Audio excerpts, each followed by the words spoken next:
At the far stony foot of the Khyber Pass, the frontier is ceremonial rather than defensive. It's open in daylight hours, and on the Pakistani side, the main weapon to keep the Russians out appears to be a Lee Enfield 303 rifle. The Afghans have their AK-47s, and while they were suspicious of us, they're pretty friendly towards the locals. There is much toing and froing, and it's only after a while that you realize more people are entering Pakistan than leaving it. They bring in vast burdens under the incurious eyes of the Khyber police. Sometimes the people are contemplating a long stay.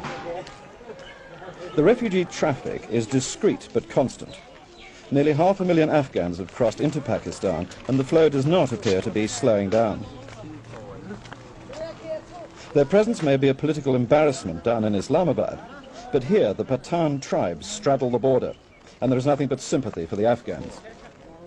But of course business is business, so along the old wall sit the money changers, ready with Pakistani rupees, offered at a rate which is only slightly inflationary.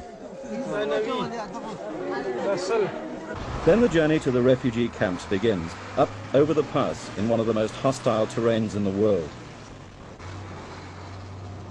The idea of a Russian hot pursuit of Afghan rebels here is a nonsense, of course. The Khyber has always been its own defense and always will be. But the reality of the camps on the plain near Peshawar is harsh and inhospitable. There are only tents for protection against the chill wind and the cold mountain nights. Each head of family must weigh out his supply of wood for fuel. It's not much to burn through the long night, and it has to be used for cooking too. The latrines are behind piles of straw, and an old dog who's seen better days guards his master's tent nearby. There seems little but the consolation of religion. The mosque is improvised, a flattened mud floor, low mud walls. But it is a mosque, so the worshippers must remove their shoes.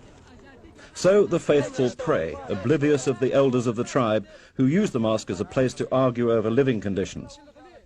As well they might, for how long will they have to stay here, with the mountain wind blowing in someone else's country? Anthony Carthew, News at 10, in the Khyber Pass.